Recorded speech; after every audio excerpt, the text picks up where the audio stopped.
giving it to you straight on Heather du Plessis-Allan Drive with One New Zealand. This is Newstalk ZB News. It's 4:30. I'm Susie Nordquist. A global affairs expert says there was a clear difference in the guest list at China's military parade today compared with previous years. Kim Jong-un and Vladimir Putin joined Chinese President Xi Jinping for the World War II commemorations. Former Prime Ministers Jong and Helen Clark were also there. Geopolitical analyst Geoffrey Miller told Heather du Plessis-Allan previous parades had lots of Western leaders. Very much slanted towards the global south and very much leaders in Asia, Africa, Central Asia, former Soviet republics. They were very heavily represented. This is Newstalk ZB News. It's 5 o'clock. I'm Susie Nordquist. Tens of thousands of troops and new weapons were on display at China's military parade today, attended by former Prime Ministers Sir John Key and Helen Clark. World leaders including Kim Jong-un and Vladimir Putin joined Chinese President Xi Jinping for the World War II commemorations in Beijing's Tianjin Square. Geopolitical analyst Geoffrey Miller told Heather du Plessis-Allan the Chinese leader was presenting a choice to the world. Xi Jinping today, he made that contrast. He said peace or war, dialogue or confrontation. There was all that military hardware and then there were 80,000 doves that were released into the air. The only drive show you can trust to ask the questions, get the answers, find the facts, and give the analysis. Heather du Plessis-Allan Drive with Heather du Plessis-Allan. Laser weapons, nuclear ballistic missiles, giant underwater drones. They're among the weapons that have been unveiled at China's big military parade today. Sounds cool, eh? 50,000 guests attended Tiananmen Square, including 26 world leaders, and we've seen China's Xi Jinping, Russia's Vladimir Putin, and North Korea's Kim Jong-un together for the first time. And geopolitical analyst Geoffrey Miller is with us now. Hey, Geoffrey. Good afternoon, Were Heather. you impressed with all the weaponry? Oh, it is a real showcase, isn't it? These military parades that you get out of the likes of Russia or China. Now, in terms of the symbolism, in terms of the military hardware that's being put on show here, it is quite something to watch. And it's either an impressive show of military might or terrifying, I guess, depending on what side of the fence you sit on. But it is certainly something worth watching, and those clips will, of course, go around the globe on television screens. And that was the aim of the plan, really, was to show off what China has to offer in terms of its military strength. Is there anything that the Americans will see there that they didn't already know that the Chinese had?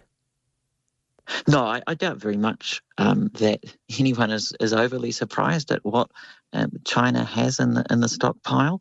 There was a new type of intercontinental ballistic missile. I had a look at the coverage from the Australian newspaper, and they're hyping that up, saying it could reach Australia. Well, yes, in theory, lots of things can do lots of things all around the world, and we've known that for decades. The nuclear stockpiles that both the United States and other great powers can destroy the world many times over. None of that's new, in a sense, but it is something to see it all and being paraded in front of all of these guests who have come particularly from the global south. And that's, I guess, what is particularly interesting about this year's parade versus the one, say, 10 years ago, where you actually had quite a few Western leaders and Western representatives there. This time around, the guest list in terms of the heads of state and heads of government was very much slanted towards the global south and very much leaders in Asia, Africa, Central Asia, former Soviet republics. They were very heavily represented. Why did they not invite anybody from our government? Well, I think this week has been all about the global south for China. Their assistant foreign minister, when they were announcing the events, both the summit of the Shanghai Cooperation Organisation in Tianjin, which is a port city in the north of China, and the events today, the assistant foreign minister said the global south is reshaping the world landscape. And I think that's really what the messaging has been about this week. It's been about that unity, of course, with Vladimir Putin, with Narendra Modi, who was at that SCO summit, and of course Kim Jong-un, from the Supreme Leader from North Korea, and all the other global south leaders. And some of these leaders are coming from countries that New Zealand is on good terms with. If you think of the president of Vietnam, for example, or the prime minister of Malaysia, they're there today. So these are countries in ASEAN and Southeast Asia, Christopher Luxon has visited both Malaysia and Vietnam quite recently. So they're not all countries that New Zealand would see as beyond the pale, in a sense.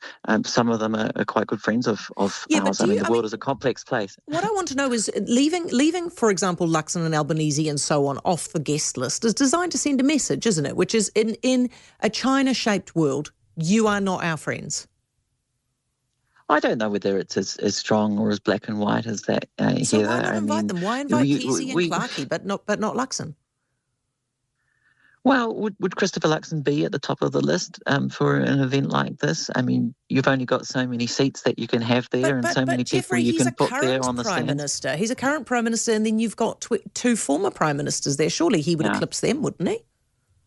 Well, look, I think Helen Clark and Jong probably acquitted themselves quite well today, and I'm sure they upheld New Zealand's representation at an unofficial level. They were there representing New Zealand, if not the government that was being done by New Zealand's representatives at the embassy in Beijing.